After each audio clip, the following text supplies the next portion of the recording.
जय श्री कृष्णा।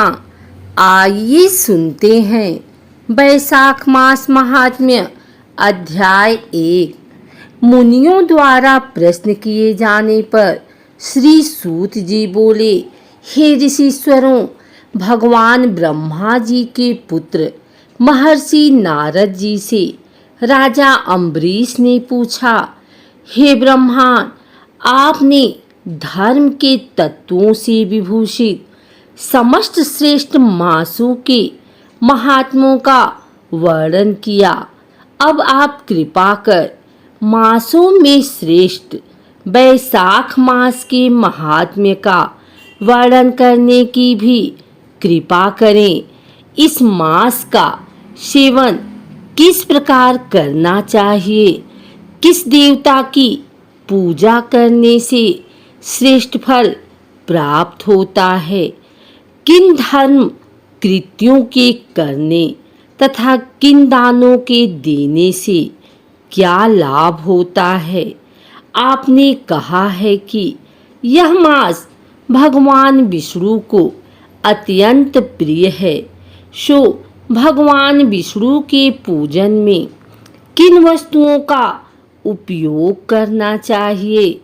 आप मेरी जिज्ञासा को शांत करने हेतु इस विषय का कृपया विस्तार पूर्वक वर्णन करें।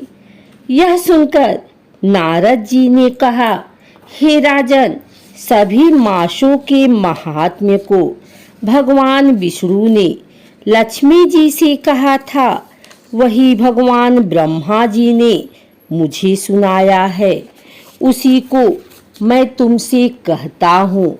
वैसे तो सभी मास श्रेष्ठ है, परंतु भगवान विष्णु को कार्तिक, माघ और बैसाख मास सबसे अधिक प्रिय है।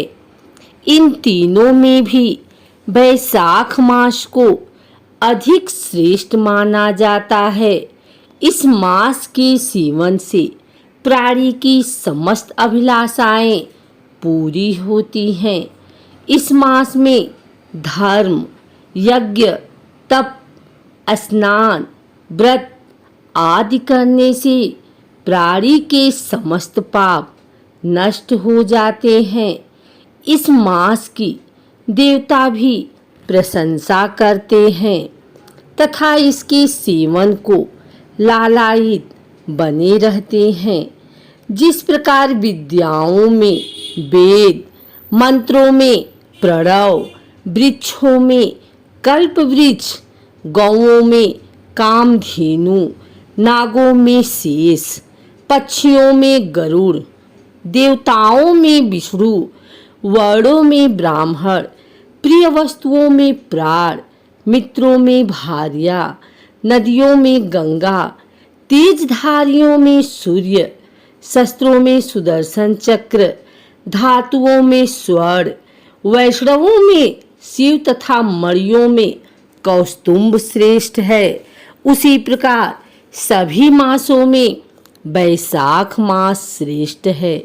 यह मास भगवान विष्णु की भक्ति उत्पन्न करने वाला है। जो प्राणी बैसाख मास की मेष की संक्रांति में सूर्योदय से पहले स्नान करता है, उससे लक्ष्मी जी सहित भगवान विष्णु अत्यंत प्रसन्न होते हैं। जो व्यक्ति बैसाख मास में मेष राशि के सूर्य में प्रातः स्नान कर भगवान की परिक्रमा करता है, उसे 100 राजसूय यज्ञों का तथा 10 सहस्त्र अश्वमेघ यज्ञों के बराबर का फल मिलता है।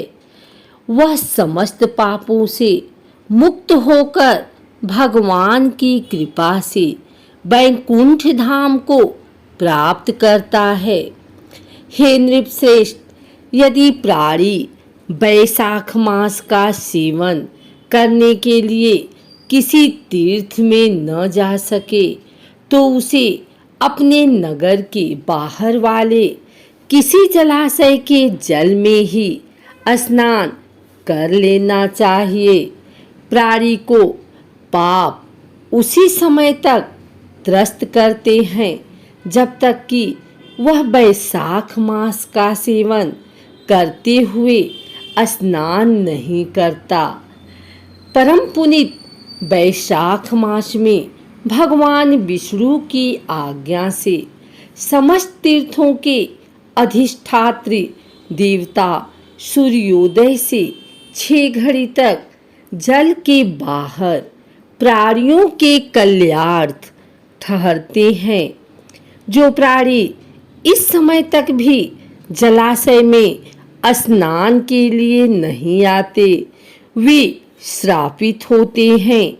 हे राजन, धर्म के अनुसार वैशाख मास में स्नान करना सबसे अधिक महत्वपूर्ण कर्म है। स्नान करने से भगवान प्रसन्न होते हैं। जो वैशाख में स्नान नहीं करते हैं वे हतभागी होते हैं।